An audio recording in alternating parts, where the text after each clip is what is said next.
Hello everybody, I'm just now going to read chapter 14 of Emil and the Detectives. Chapter 14 is called Saved by a Pinprick, and we left the boys and the group of children outside the bank. I believe Mr. Gruntheis has gone into the bank and he is in the bank at the moment. So I'm now going to find out what happens, we're going to find out what happens in chapter 14. Saved by a Pinprick. Inside the bank, Gustav and the professor saw the man with the bowler hat standing at the counter in a frantic hurry to be attended to, but the cashier was talking on the telephone. The professor edged quietly up beside the thief, watching him like a lynx. Gustav stood just behind him with his hand on the horn in his trouser pocket.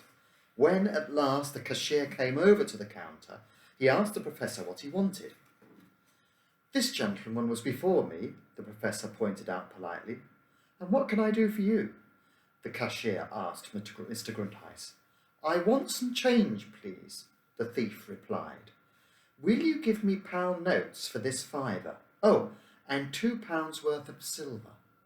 He handed across the counter first a £5 note and then 2 single pounds, all of which he took out of his pocket.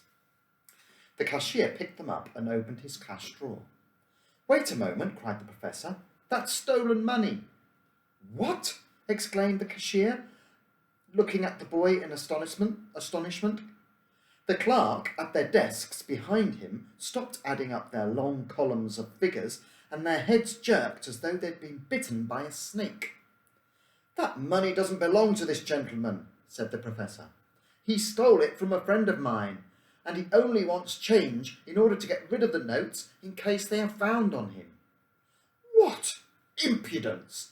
said Mr. Gruntheis loudly, and added to the cashier, "Excuse me, there's only one answer to that kind of thing." He raised his hand and gave the professor a resounding slap in the face. "That won't help you," said the professor, and punched Mr. Gruntheis in the stomach so hard that he had to hold on to the counter. The bank clerks all got to their feet and came over to see what was happening. Then Gustav honked loudly 3 times on his horn, and the manager stormed out of his private room, just as 10 boys, with Emil as their head, burst through the doors and closed in on Mr. Gruntheis. "What on earth's going on here?" demanded the manager. "These young scoundrels have had the impertinence to say I stole some money, which I'd come here to change," Mr. Gruntheis explained, literally shaking with anger. "And so you did," Emil cried, jumping up. "He stole it from me yesterday. A £5 note and £2 notes. We were in the train from Neustadt to Berlin, and I had fallen asleep." "Can you prove it?" asked the cashier sternly. "I've been in Berlin all week," put in Bowler Hat, now smiling politely. "I was busy in the city all day yesterday, from morning till night." "It's not true, it's a lie," Emil shouted, almost crying with anger. "Can you prove that this gentleman is the one who travelled in the train with you?" asked the manager severely. "Of course he can't," said the thief scornfully. "If he was alone in the train with him, of course he wouldn't have any witnesses," remarked one of the clerks, and Emil's friends glanced anxiously at one another. "I can produce a witness, though," Emil suddenly remembered delightedly. "Mrs. Jakob from Gross Grunau. She was in the compartment when I got in, though she got out quite soon afterwards. She asked me to remember her to Mr. Kurschalz in Neustadt, where I live." "I must ask you to produce an alibi then," said the manager to the thief. "Can you do that?" "Naturally," said Mr. Gruntheis stiffly. "I'm staying at the Hotel Cried across the road." "But only since yesterday evening," Gustav pointed out. "I know, because I've been there, disguised as a lift boy, practically ever since he took the room." At that, a smile seemed to pass over the faces of the bank clerks. They were beginning to be on the side of the boys.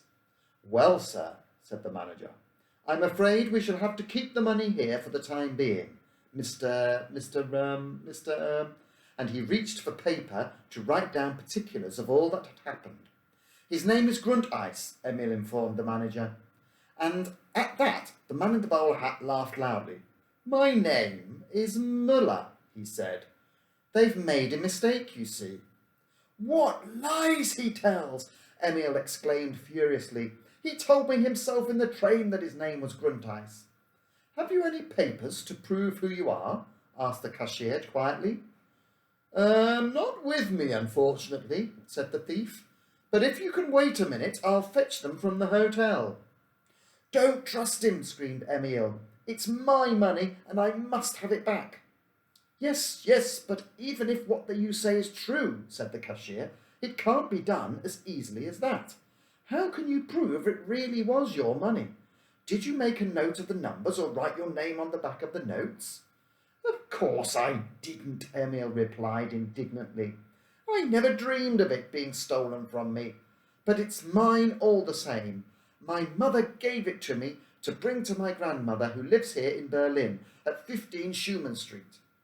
Did you manage to notice if any of the notes were marked or damaged in any way? Suggested the cashier helpfully. Emil shook his head. No, I didn't, he said.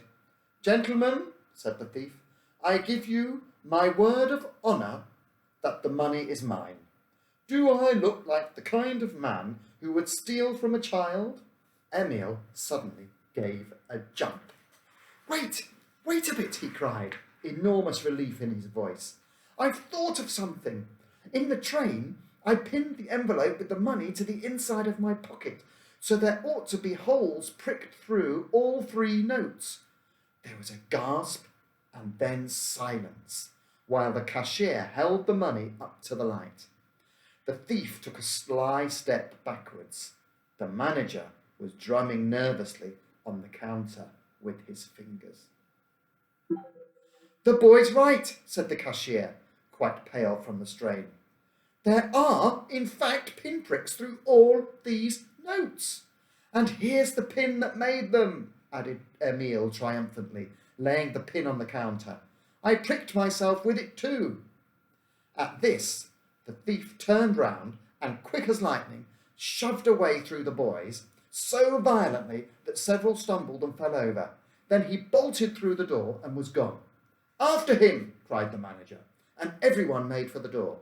But when they got outside, they saw that the thief had been stopped by more boys.